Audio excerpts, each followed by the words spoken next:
오늘 마태복음 12장에 있는 말씀을 근거로 말세 세대가 구하는 것이 무언가 한번 생각해 보시면서 한번 귀한 은혜 받는 시간 되기를 주님의 이름으로 축원합니다. 음란한 세대에 이적을 구했지만은 예수님께서는 요나의 이적밖에 없다고 잘라서 말씀을 하셨습니다. 우리가 살고 있는 이 세대를 음란하고 패역한 세대라고 안 할 사람은 거의 없을 겁니다. 파스칼이 말하기를 기적이 없다면 나는 기독교도가 되지 않았을 것이다. 기적이 없다면 예수를 믿지 않아도 죄가 되지 않지만은 예수님은 기적에서 오셨고 기적으로 가셨고 기적으로 돌아오십니다. 우리 예수 믿는 사람들은 늘 기적을 기대하고 기적을 체험하고 지금도 우리 주변에서 기적이 일어난다고 믿으시면 아멘 하시기 바랍니다. 시편 105편 6절에 그 종 아브라함의 후손 곧 택하신 야곱의 자손 너에는 그의 행하신 기사와 기적과 그 이적과 그 입의 판단을 기억할지어다. 오늘 우리는 기적에서 살고 있습니다. 우리는 기적을 바라보고 믿음 생활하는 겁니다. 몽테유가 말하기를 나는 이 세상에서 나 자신보다 더 큰 기적을 본 사람이 없다고 했습니다. 기적은 언제나 일어날 수가 있습니다. 미국의 기독교 교육자로서 YMCA 사무총장이었던 존 마시라고 하는 사람이 뭐라고 얘기한 거 아니? 지금 동양에서 10,000명의 선교사를 보내지 않으면 다음 세대에 100만 명의 무장 군인을 보내게 될 것이라고 그랬습니다.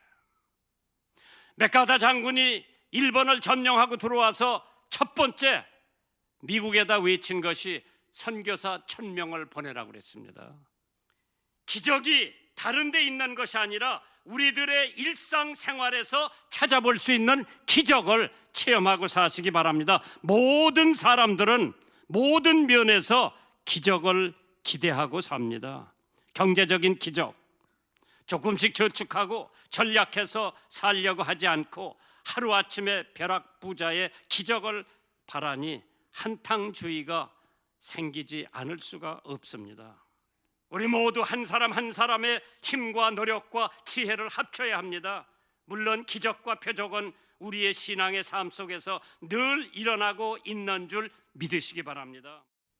시편 72편 18절에 홀로 기사를 행하시는 여호와 하나님 곧 이스라엘의 하나님을 찬송하라고 했습니다. 오늘 본문의 요나의 표적에 관하여 우리는 함께 은혜를 받고자 합니다. 요나라고 하는 뜻은 비둘기라고 하는 뜻이랍니다. 주제는 하나님의 긍휼이고 주전 8세기쯤 기록된 하나님의 말씀입니다. 요나는 여로보암 왕 때의 선지자였습니다. 열왕기하 14장 25절에 이스라엘 하나님 여호와께서 그 종 가드 헤벨의 아메 때의 아들 선지자가 요나로 하신 말씀과 같이 여로보암이 이스라엘의 지경을 회복하되 하맛 어귀에서부터 아라바 바다까지 하였다고 했습니다. 요나에서 많은 사람들에게 불신도 당하고 희롱도 당했지만은 예수님께서 인정하시는 사건이요 요나는 하나님이 택하신 종입니다.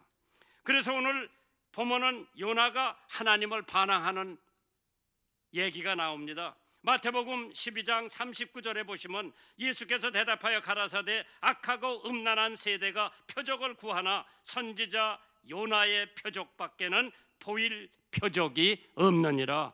요나가 밤낮 사흘을 큰 물고기 뱃속에 있었던 것 같이 인자도 밤낮 사흘을 땅속에 있다고 하는 하나님의 말씀.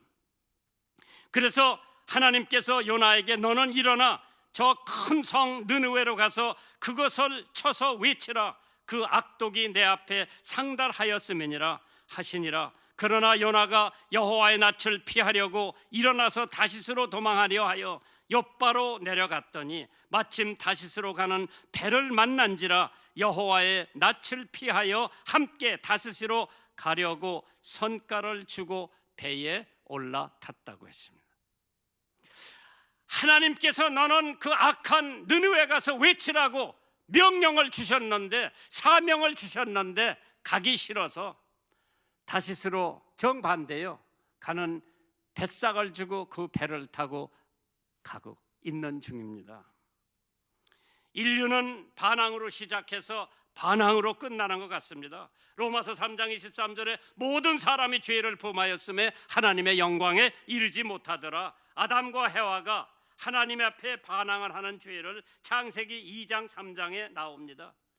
가인의 제물도 하나님을 반항하는 의미에서 아벨은 양을 잡아서 피를 흘려서 하나님 앞에 제물을 드렸는데, 가인은 귀찮게 뭐 양을 드리느냐, 농산물을 갖다가 하나님 앞에 제물을 드리니까 하나님이 아벨의 제물은 흠양하시고 가인의 제물은 받지 않으셨어요. 왜? 하나님은 짐승을 잡아서 피를 흘려서 하나님 앞에 제물 드리는 것이 상징적으로 예수 그리스도의 피가 십자가 보혈의 능력으로 우리의 죄 사한다고 하는 그 표적입니다. 그래서 반드시 하나님 앞에 제사를 드리려면은 양이나 짐승을 잡아서 피를 흘려서 제물로 바쳐야 하나님께서 그 제물을 흠양하시고, 농산물을 가지고 오는 가인의 제물은 하나님께서 배척하셨다고 그랬죠. 그러니까 가인이 화가 나서 자기 동생 아벨을 찔러 죽이는 사건이 납니다. 그렇기 때문에 아담과 해와도 하나님 말씀을 반항했고, 저 에덴 동산 중앙에 있는 나무의 열매는 먹지 말라고 했는데 해와가 마귀의 유혹에 넘어가 가지고 그 열매를 먹고 자기 같이 사는 아담에게도 그 열매를 주어서 두 사람이 다 죄진 것을 깨닫게 됩니다. 거기서 태어난 가인도 하나님을 반항합니다. 이 반항이 계속 연속되는 동안에 사람마다 하나님에 대한 반항을 창세기 6장에 찾아볼 수가 있죠. 그렇기 때문에 하나님께서 더 참을 수가 없어서 그냥 인간을 홍수로 말미암아 멸살을 시키고 8 식구의 노아의 가족만 방주에서 구원을 시켜주는 역사가 나옵니다. 천사도, 심지어 천사도 하나님을 반항하는 역사가 이사야서 14장에 나옵니다. 너 아침의 아들 계명성이여, 훌륭한 천사였습니다. 어찌 그리 하늘에서 떨어졌으며 너 열국을 엎은 자여 어찌 그리 땅에 찍혔는고, 네가 내 마음에 이르기를 내가 하늘에 올라 하나님의 뭇별 위에 나의 보좌를 높이리라. 내가 북극 지폐 산 위에 좌정하리라. 가장 높은 구름에 올라 지극히 높은 자와 비기리라 하도다. 그러나 이제 네가 음부 곧 구렁텅이의 맨 밑에 빠치우리로다. 천사가 하나님을 반항해 가지고 하늘에서 쫓겨나는 장면입니다. 하나님을 반항하고 산 사람 없습니다. 언젠가 그 사람은 반드시 그 대가를 치러야 되는 것이 성경의 진리입니다. 오늘 우리의 현실, 이 말세의 현실도 반항의 현실입니다. 정치에도 반항투생이요, 교육기관에도 반항투생이요, 제자가 스승에게 반항하고 하급생이 상급생에게 반항하고 등록금 인상 때문에 반항하고 가정에서도 반항하는 것을 찾아볼 수가 있죠. 아이들은 부모에게, 동생은 형에게, 아내는 남편에게. 우리 사회에는 반항으로 얼룩져 있습니다. 요나는 하나님에 대한 반항이었습니다. 모든 반항은 그대로 덮어둘 수가 있지만은 하나님에 대한 반응은 곧 무서운 심판을 초래하게 됩니다. 하나님의 부름에 대한 요나의 반응, 니느웨로 가서 외치라고 했습니다. 니느웨는 수리아의 수도로서 팔레스타인에서 한 500마일 정도가 됩니다. 거기까지 가서 그 악의 도시에 진리를 외치라고 하나님께서 요나에게 사명을 주셨고, 요나에게 반드시 행하라고 하셨는데 요나는 니느웨를 안 가고 다시스로 갑니다. 다시스, 요나 가는 곳보다 더 멉니다. 아무리 먼 곳으로 도망하려고 하더라도 하나님 앞에서는 도망칠 수 있는 사람이 한 사람도 없습니다. 그렇기 때문에 시편 139편에 하나님께서 이러한 말씀을 기록해 놓으셨습니다. 내가 주의 신을 떠나 어디로 가며 주의 앞에서 어디로 피하리이까? 내가 하늘에 올라갈지라도 거기 계시며 음부에 내 자리를 펼지라도 거기 계십니다. 내가 새벽 날개를 치며 바다 끝에 가서 거할지라도 거기도 주의 손이 나를 인도하시며 주의 오른손이 나를 붙든다. 우리는 하나님 앞에서 도망가 숨을 데가 한 군데도 없습니다. 요셉 목사 어린애들 때에 집에 와서 숨기 장난을 덜어 했죠. 근데 그 중에 아이 하나는 얼마나 잘 숨는지 찾을 수가 없는 애가 하나 있어. 근데 나는 찾을 수가 있죠. 나도 어디 숨은 거 알기 때문에. 왜? 걔 동생들은 못 찾아. 나는 찾을 수가 있죠. 마찬가지요. 우리가 숨으면 하나님이 못 찾을 줄 아는데 하나님은 어디든지 찾으실 수 있는 줄 믿으시기 바랍니다. 아담과 해와가 죄를 짓고 나무 숲속에 들어가 숨어 있었어요. 왜? 하나님이 두려워서. 그때 하나님께서 아담아 아담아 내가 어디에 있느냐, 하나님이 아담이 어디 숨어 있는 거 몰라서 찾은 게 아니라 아담이 어떻게 하나 보려고 하나님께서 짓궂게 아담아 아담아, 거기서 보이는데도 하나님이 안 보이는 데가 어디 있어요. 아담아 아담아 내가 어디 있느냐, 숲 속에서 기어나오는 거라. 한번 생각해 보셨어요? 그 사람들이 숲을 속에 숨어 있었을 때에 무화과 잎사리를 따가지고 치마를 엮어서 부끄러운 데를 가리고 있었는데 수분이 마르니까 나무 잎이 계속 똘똘똘똘 말려서 올라오는 거라. 이렇게 아담과 해와가 뭐 했을까? 나무숲 속에서 하나님 무서워서 침 뱉어서 지금 이거 펴고 있었을 거예요. 그러한 것을 다 아시는 하나님께서 아담아 아담아 내가 어디 있느냐 모르고 찾으시는 것이 아니라 어떻게 하나 보시려고. 한번 생각해 보세요. 그 이파리가 수분이 마르니까 부스럭부스럭 절반은 떨어졌고 과간이죠. 그런데도 하나님께서 어떻게 그 사람들을 숨겨주셨느냐. 짐승을 잡아서 가죽을 벗겨서 가죽을 입혀서 에덴 동산에서 내보냈다고 그러지요. 왜 짐승의 가죽을 입혀서 내보냈어? 나무 이파리가 아니고 피 흘림 없이는 사함이 없다고 하나님 말씀에 기록이 되어 있습니다. 피를 흘려서 가죽을 만들어서 그 가죽을 입혀서 내보내야 하나님께서 의롭게 보시기 때문에. 죄를 그렇게 졌지만은 그 짐승의 피가 아담과 해와가 지은 죄를 덮을 수가 있고 용서해 줄 수가 있기 때문에 피 흘림 없이는 사함이 없다고 했습니다. 그렇기 때문에 하나님의 뜻에 대한 반항이에요. 거기는 죄악의 도성이었죠.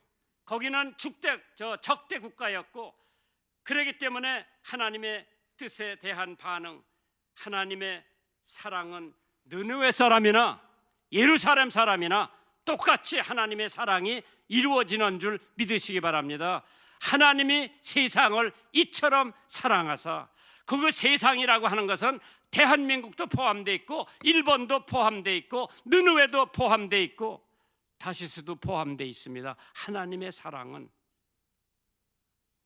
전 인류에게 다 미치는 줄 믿으시기 바랍니다. 죄악을 회개하고 구원받는 것이 하나님의 뜻이라고 했습니다. 이방인에게 축복 주는 것도 하나님의 백성들은 질투를 합니다. 그러므로 내가 빨리 다시스로 도망하여 싸우니 주께서 은혜로우시며 자비로우시며 노하기를 더디하시며 인애가 크시사 뜻을 돌이켜 재앙을 내리지 아니하시는 하나님이신 줄 알았음이니이다. 그것이 요나의 마지막 고백입니다. 우리들도 남이 축복받고 잘 되는 것을 질투낸 적이 있지 않는가? 옆에 교회는 잘 되는데 우리 교회는 안 되고, 이웃집 아이는 대학에 가서 붙었는데 우리 아이는 재수를 해야 되고, 친구 자녀들은 결혼을 잘했는데 우리 애는 40이 가깝도록 시집을 못 가고, 친구 남편은 진급을 하는데 우리 남편은 명예퇴직을 해야 되고, 옆집은 더 좋은 곳으로 이사 가는데 나는 이 집에서 살아야 되고, 남이 축복받고 잘 되는 것을 질투한 적이 더러 있나? 내 옆에 있는 학생은 선생님이 잘 봐주고 나는 선생님이 안 봐주고, 그 학생에 대한 질투가 있었을 거예요. 요나가 현실 도피자로서, 현실 책임을 회피하는 자로서 방종의 삶을 살게 됩니다. 요나가 심히 싫어하고 노하여 여호와께 기도하여 가로되, 여호와여, 내가 고국에 있을 때에 이러하겠다고 말씀하지 아니하였나이까? 그러므로 내가 빨리 다시스로 도망하였사오니. 다시스로 도망하려 하여 하나님 앞에 도망친 사람 놓고 잘된 사람 못 봤습니다. 진리 앞에서 도망친 사람 놓고 잘된 사람도 못 봤고, 교회에서 도망친 사람도 결국 잘된 사람 못 봤어요. 도망치지 마세요. 현실 도피. 우리는 세상에 살고 있지만은 우리는 세상에 속한 사람들이 아닙니다. 우리는 하나님 앞에 속한 사람들이에요. 여기서 수돗물은 마셔야 되고 시내버스는 타야 되고 택시는 타야 되지만은, 그러나 우리는 세상에 속한 사람이 아니라 하나님 앞에 속한 사람인 거로, 세상에서 살고는 있지만은 우리는 하나님의 세계를 바라보고 사는 사람들입니다. 요한 1서 4장에 저희는 세상에 속한 거로 세상에 속한 말을 말하며 세상이 저의 말을 듣느니라. 우리는 하나님께 속하였나니 하나님을 아는 자는 우리의 말을 듣고 하나님께 속하지 아니한 자는 우리의 말을 듣지 아니하나니 진리의 영과 미혹의 영을 이로써 안다고 했습니다. 예수님의 재림하실 텐데 학교는 가서 뭐 하냐? 직장은 뭐 하러 가느냐? 군대는 뭐 하러 가느냐? 누가복음 19장 13절에 그종 열을 불러 은 열 문화를 주며 이르되 내가 돌아오기까지 장사하라 하니라. 주어진 책임을 우리는 예수님 오실 때까지 완수해야 됩니다. 어머니의 책임, 어머니대로 완수해야지요. 아버지의 책임, 진대로 해야 됩니다. 자녀의 책임, 교인의 책임, 나라에 대한 책임, 하나님에 대한 책임, 우리는 반드시 예수님이 오실 때까지 열심히 시행을 해야 됩니다. 책임 완수는 승리를 가져온다고 했죠. 선택은 둘 중에 하나입니다. 느느웨 순종을 하느냐, 주님과 교제하는 곳. 다시스 불순종을 하느냐, 자기 마음대로 하는 곳. 고통과 십자가가 없습니다. 빌립은 광야로 가라고 명령을 받고 광야로 갑니다. 베드로는 이방인에게 복음을 전하라는 명령을 받고 이방인에게 복음을 전하러 갑니다. 그때 유대 민족이 이방인과 섞이는 것은 하나님의 금물이었습니다. 그러나 하나님이 너는 이방인에 가서 복음을 전하라 했을 때 두말하지 않고 모든 사도들의 비난을 받아가면서 베드로는 이방인에 가서 복음을 전한 줄 믿으시기 바랍니다. 아브라함은 갈대아 우르아를 떠난 명령을 받았습니다. 자기는 고향을 떠났습니다. 이삭을 번제로 드리라 명령을 받고 자기 아들 이삭을 번제로 드리려고 칼을 붙들고 있을 때 하나님께서 아브라함아 네 마음을 알았으니, 그러고 숲에 푸드덕푸드덕하는 수양을 하나 잡아가지고 대신 하나님 앞에 제물로 드립니다. 선택은 내가 하는 것입니다. 그릇된 선택의 대가는, 아담의 그릇된 선택은 에덴 동산에서 쫓겨났습니다. 아간이라고 하는 사람의 그릇된 선택은 온 가족이 몰살을 합니다. 아합의 그릇된 선택은 왕국과 생명을 잃어버립니다. 요나가 뱃값을 내고 다시스로 갈 때에는 하나님께서 큰 물고기 뱃속에서 사흘 동안을 고생시킵니다. 이미 마음을 먹었다고 하나님에게 순종 안 하려고 마음먹은 요나였습니다. 우리가 신앙생활을 하면서 나 11조 안 할 거야, 나 새벽기도 안 나갈 거야, 나 목사가 전도하라고 그래도 안 할 거야, 나 기도도 안 할 거야. 그래서 우리에게는 때 아니었던 폭풍이 생활 속에 일어나기도 있습니다. 요나가 잠자고 있었을 때 파도 소리도 못 들었습니다. 배 안에서 소동과 소리를 못 들었습니다. 자기 신들에게 기도하는 소리도 못 들었습니다. 성경에 보니까 우리가 자다가 깰 때라고 했죠. 일어나라고 했고 새벽을 깨우라고 했습니다. 잠꼬대하고 있는 성도가 우리 주변에 얼마나 많은가. 하나님께서 우리들에게 어떠한 명령을 하시고 사명을 주시면은 도망가지 말고, 교회 봉사직을 맡았으면 도망가지 말고, 찬양대 했으면 열심히 하고, 직분을 맡았으면 열심히 하고, 하나님 앞에 순종하는 마음을 가질 때 요나의 반성처럼 요나가 밤낮 사흘을 큰 물고기 뱃속에 있었던 것 같이 인자도 밤낮 사흘을 땅속에 있으리라. 심판 때에 느느웨 사람들이 일어나 이 세대 사람을 정죄하리니 이는 그들이 요나의 전도를 듣고 회개하였음이니라. 느느웨가 요나의 외침을 듣고 회개하고, 그 느느웨 사람들이 회개하지 않은 다른 나라 사람들을 그때 뭐 한다고 그랬어요? 이 세대 사람을 정죄한다고 그랬어. 자기네들이 정죄를 받을 텐데 요나의 외침을 듣고 도리어 느느웨 사람들이 회개하고 믿지 않는 사람들을 정죄한다고 하는, 그러니까 요나가 얼마나 중요한 책임을 졌다는 거 한번 생각해 보세요.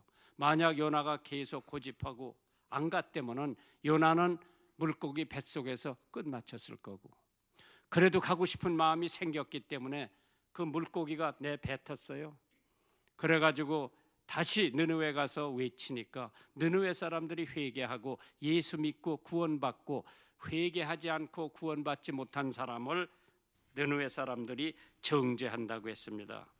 회개하면 살 길이 있습니다. 기도 시작했을 겁니다. 요나가 금식기도, 철야기도, 회개기도, 감사기도, 아마 물고기 뱃속에서 그런 기도를 다 하니까 큰 물고기가 육지로 그를 토해버립니다. 요나서 2장 10절에 여호와께서 물고기에게 명하심에 요나를 육지로 토하니라.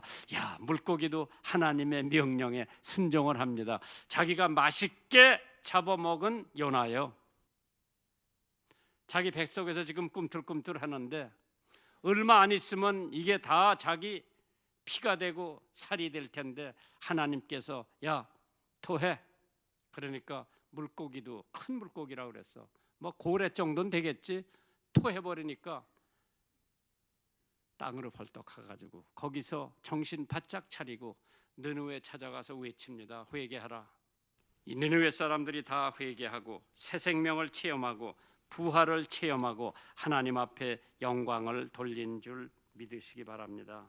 하나님은 우리나라, 우리 사회, 우리 교회, 우리 가정이 이러한 체험 갖기를 원하고 있을 겁니다. 그 말씀은 꼭 하나님의 음성으로 우리가 받아들이고 요나처럼 사흘 동안을 캄캄한 물고기 뱃속에서 있다가 다시 육지로 왔을 때 자기가 다시는 하나님의 명령을 어기지 않는다고 결심을 하고 가기 싫었던 느느웨로 가가지고 그 도시를 회개시키는 하나님의 기적을 체험했습니다. 오늘 여러분은 다 요나의 선지자는 아니더라도 하나님의 명령에 순종해서 하나님이 가라고 그러면 가고 오라고 그러면 오고 앉으려면 앉고 쓰려면 쓰고 하나님 말씀대로 사는 여러분들이 현 세대를 이길 수 있는 위대한 신앙의 역군들이 될 줄 믿습니다.